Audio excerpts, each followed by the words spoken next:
Robbie Blake joins me for Rocks Radio. Robbie, I apologise about this interview. My voice is starting to go. It's amazing what a win 2 days or 3 days before Christmas over your local rivals can do, isn't it?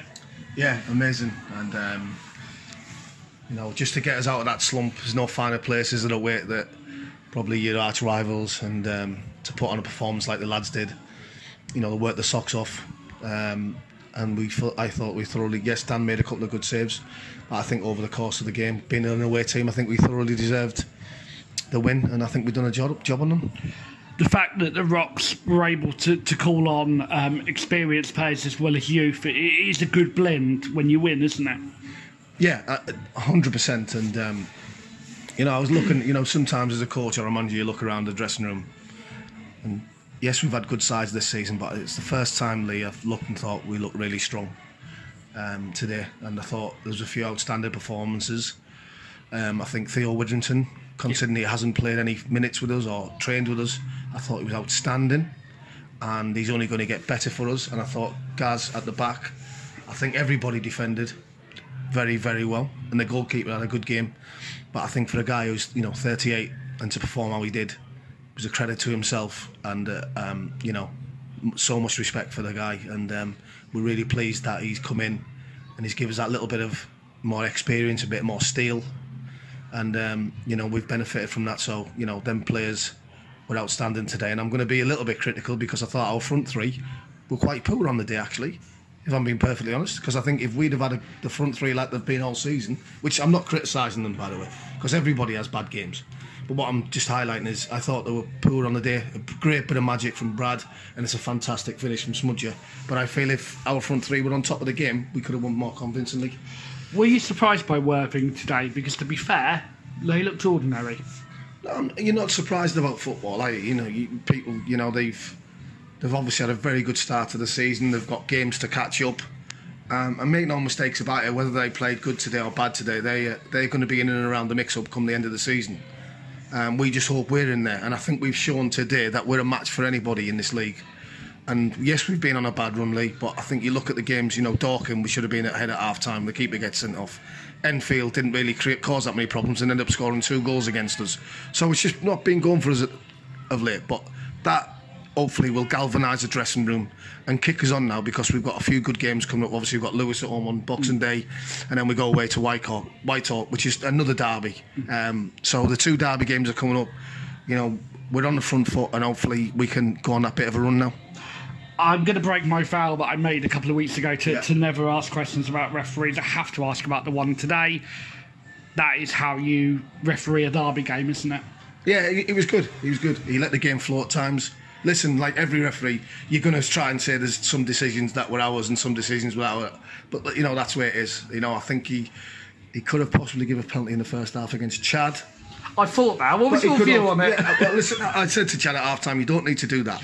And what Chad was doing, he had a habit of stepping in, trying to win the ball and read it. And I told him that the front 2 were tricky for not Worthing, but they weren't going to hurt you in behind, so you didn't have to do it. Let them play in front of you. And they did that in the second half. And, we defended really well, and we scored 2 great goals I wouldn't say on the break, but we scored 2 very good goals. What does it mean to the team as a whole, the victory today? Is it more than a victory, or is it just 3 points? Listen, people say it's just 3 points, but, when you look at it, it's a massive result for us, because we've been down in the dumps. Like, players in the dressing room feeling sorry for themselves. The punters haven't been happy. They've come again in the hundreds, and, let's dedicate the win to them, because they've travelled, the length and breadth of this for us, and for us to beat Worthing is a massive result for the fans as well. So we dedicate that to the fans. We appreciate through all the bad little run we've been on that they're there supporting us, and they've been so supportive of myself and the team, and it's just a great day for Bognor Regis Football Club, isn't it? Leading up to Christmas. I need to ask you about Tommy Block. There were rumours, was he going to play? Is he not going to play? Is that the last we've seen of Tommy in a Bognor Regis shirt before he goes to Hibernian? Yeah, I think so. Listen, this is not taking anything away from Blocky. Blocky's a good kid, right? And he's done very well for himself. And I'm more than anybody, I'm delighted that he's going to a professional football club. And I hope he's very, very successful. Very, very successful.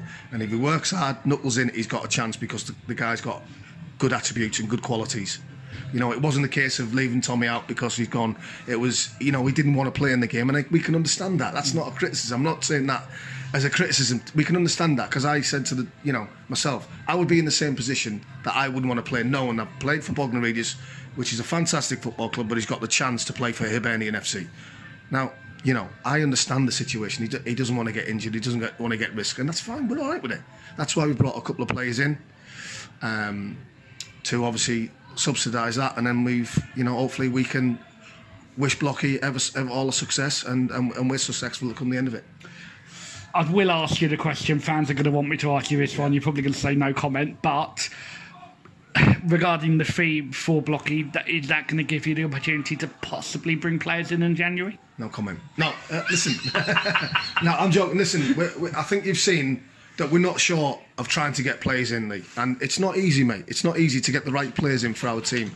Listen, we're scouring it. We've got a lad in from Bristol Rovers who luckily, you know, has managed to come in, and it goes to show great testament for him, because he's in a League One team, but yet he wants to come and play in our division. So that, you know, that's a real coup for us, because I think you've seen today that he was an outstanding player on the pitch. So we're always trying to get better. We always want to be. And come the end of the season, I've said that we will get it right. We will get it right. And I've said that to the punters. I've said that to yourself. I've said that to the players.